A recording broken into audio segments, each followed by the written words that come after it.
Hey everyone, welcome back to part 3 of the Still Got the Blues lifestyle lesson. If you haven't already seen my video performance that this lesson is based from, I suggest you go check it out. The link will be in the video description below. Now the format for this video will be that I'll play the section clips, then I'll break them down slowly with tab. There won't be too much to say about each of the sections, but I will make some points at the end of the video about specific parts. Also, I'll have a little bit of conversational talk about things that I think are important for you to know. Now, if you do have any questions, post them in the comments below. I'll be more than happy to explain things in more depth if need be. Okay, let's get to the lesson.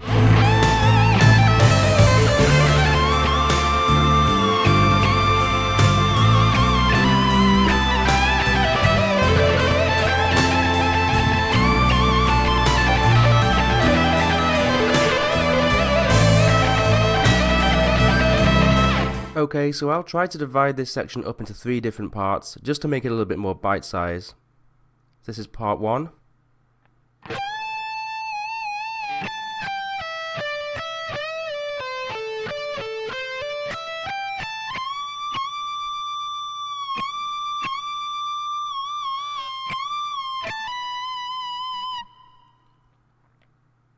Here's part 2.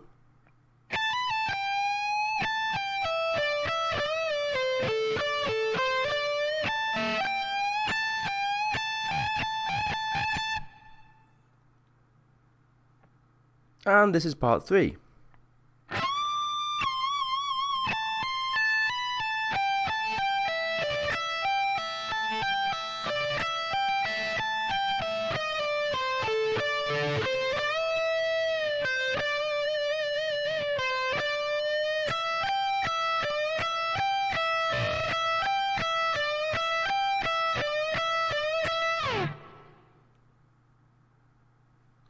Okay, so in general, I don't have a lot to say about this section that isn't already kind of spelt out in the tab, but do look out for a couple more of those hammer-on pull-offs from nowhere. We have this lick that crops up again.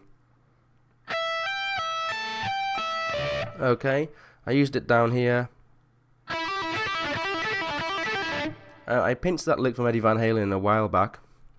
So, no, it's just a cool lick that I like to use, and it's a 7-note lick. But it does have that hammer-on pull-off from nowhere, so keep it in mind whenever you hear it.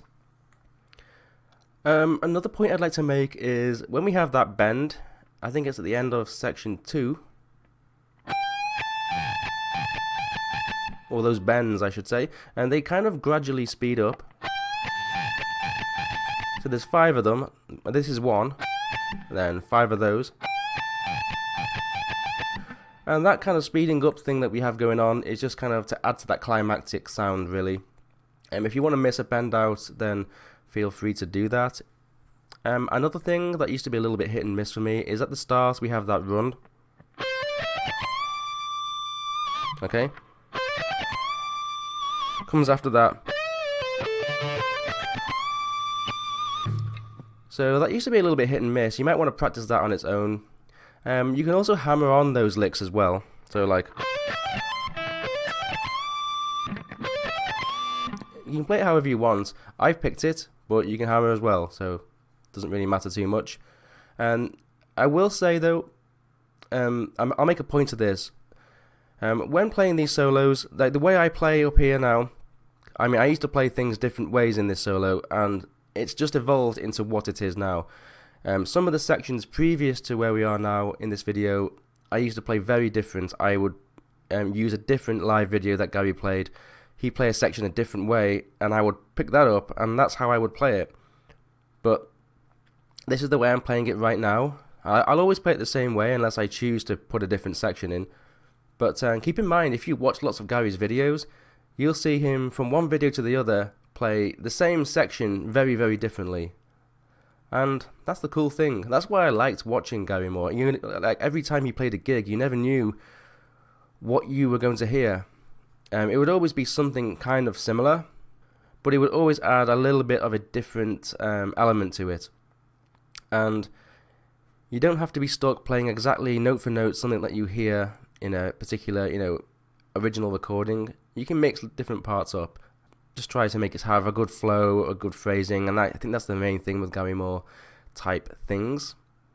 So anyway, I'll leave you with that. Maybe this was a short video because I didn't really talk too much or make too many points because I don't know what I can say about them.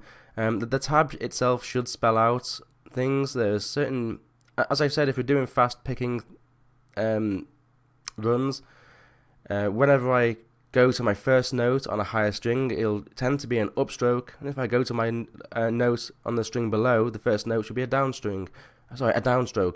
But things like that with those hammer-ons from nowhere. If you slow the video down and you want to see exactly what I'm doing, then you can as well. But yeah, anyway, hope you were okay with this video. We'll get to the very end section after this. I'll try and fit the rest of the song in, or the rest of the solo in for the next section. Anyway, I'll see you then. Take care.